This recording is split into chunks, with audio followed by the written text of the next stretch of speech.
Hi Caitlin, how's it going? So we're going to do a very quick tutorial for VLOOKUP and HLOOKUP.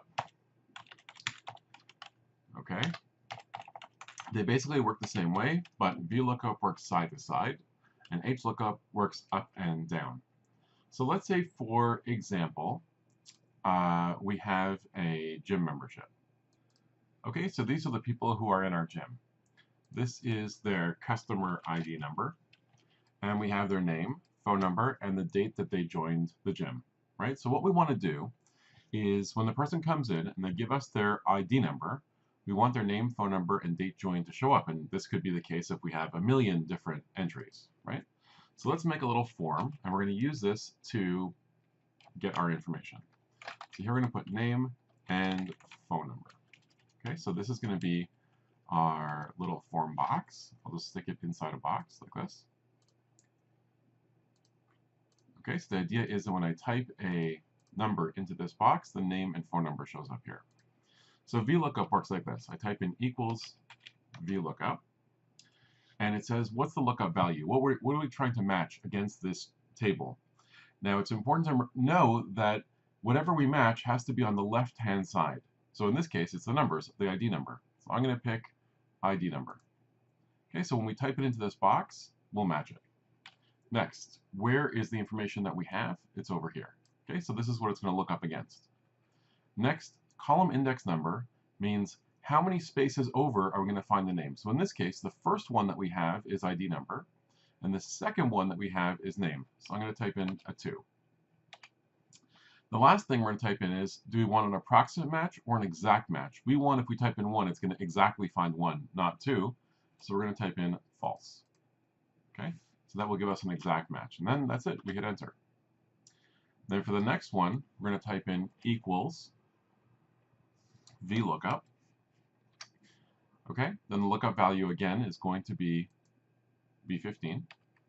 Our table is going to be the same table. Column index number for phone number is 1, 2, 3. So we put in a 3. It's the third column. And again, we're going to pick false. We'll close the bracket, and now it says NA. It says NA because nothing is in the box. But now when we put in 2, we just have to format this properly. Let's make it a number with no decimals. So now what's going to happen is we put in 2. That means it will go find the second one, find the one that matches 2. And then for Sue, it's going to go over 2 rows. So it's going to go 1, 2, and bring back Sue. For the phone number, it's going to find the 2 and then go over 3 rows. 1, 2, 3. And it's going to grab the phone number and bring it back here. Okay, so that's how this works. Okay, now if you want to get rid of that NA error, there's a couple ways to do it. We could put this in an if error. So I'll go equals if error, bracket. And then right at the end of the VLOOKUP, I'll put in a comma. And I'll put in a custom error message, like problem, or whatever you want. Okay, and then it will show up there if there's an error message. Instead of saying NA, it will say problem. Or the other way that we did it in class is you can click on the VLOOKUP and you could put in an if statement. So if B15 equals nothing, then do nothing. Otherwise, do the VLOOKUP. So that means otherwise there would be something in the box, and we add an extra bracket. And then it just looks like it's nothing because there's nothing that's in this top box. Okay? So now I'll show you how to do the other kind of lookup, which is the HLOOKUP. So I'm going to just copy this whole thing, and we'll paste it over here. Okay, I'll delete these 2 cells.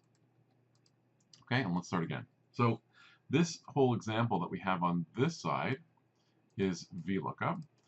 Right, these go together. And now we're going to do one over here with HLOOKUP. And you'll notice the exact same information, except it goes up and down instead of side to side. So the numbers that we're looking for are these up here. So for name, I'll just write equals HLOOKUP like this. The lookup value is going to be whatever we're trying to look up.